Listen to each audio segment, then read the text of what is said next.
भगवत गीता अध्याय पहिला। अत्र शूरा महेश्वसा भीमार्जुना समायुधी युयोधन विराटस्य द्रुपदस्य महारथ। येथे भीम आणि अर्जुन यांच्या बरोबरीचे शूर आणि महान धनुर्धर आहेत। तसेच युयोधन विराट आणि द्रुपद यांच्याप्रमाणे श्रेष्ठ योद्धे सुद्धा आहेत। तात्पर्य, द्रोणाचार्याच्या बलशाली आणि निपुण युद्धकलेसमोर धृष्टद्युम्न ही फारसा मोठा अडथळा नव्हते, तरी भय वाटण्यासारखे इतरही अनेक युद्ध होते।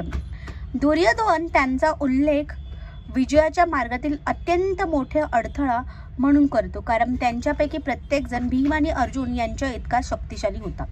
त्याला भीम आणि अर्जुन यांच्या शक्तीची पुरेपूर जाणीव होती, म्हणून इतरांची तुलना त्याने त्यांच्याशी केली। दृष्टकेतुश्चे कितान काशीराजस्व वीर्यवान पुरुजित्को कुंतीभोजश्च शैबश्च नरपुंडव।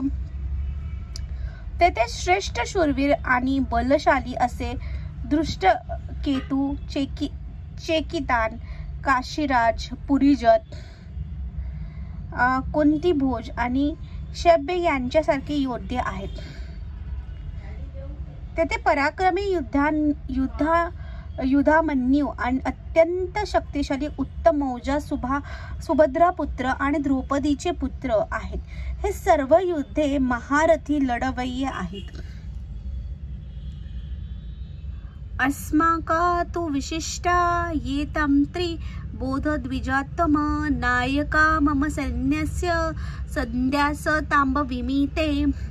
हे ब्राह्मण श्रेष्ठ, तुमच्या माहिती करता माझ्या सैन्याचे नेतृत्व करण्यासाठी विशेष पात्र असणाऱ्या सेनाधिकाऱ्याविषयी मी तुम्हाला सांगतो।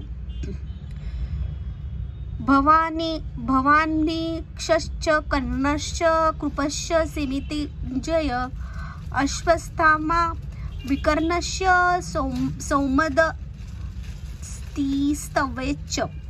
येथे आपण स्वतः भीष्म, कर्ण, कृप, अश्वत्थामा, विकर्ण, भूरिश्रवा नावाचा सोमेदत्त पुत्र असे युद्धात नेहमी विजयी ठरणारे योद्धे आहेत। तात्पर्य, दुर्योधनाने असामान्य अशा योद्ध्याचा उल्लेख केला आहे, कारण हे सर्व योद्धे अपरिचित आहेत।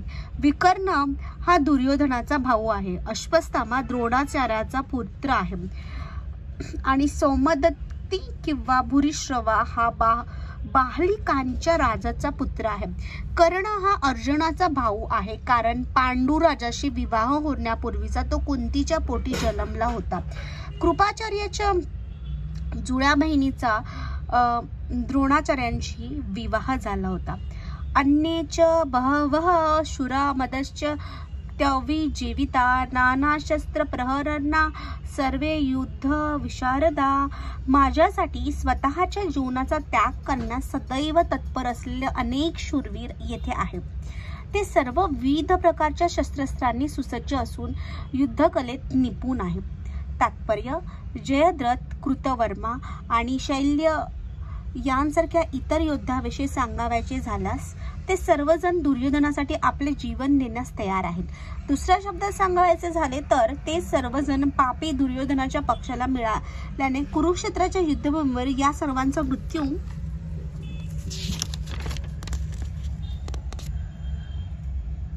अटळ आहे। वर सांगितलेल्या आपल्या मित्रांच्या एकत्रित सामर्थ्यावरून दुर्योधनाला मात्र आपल्या विजयाबद्दल पूर्ण खात्री होती।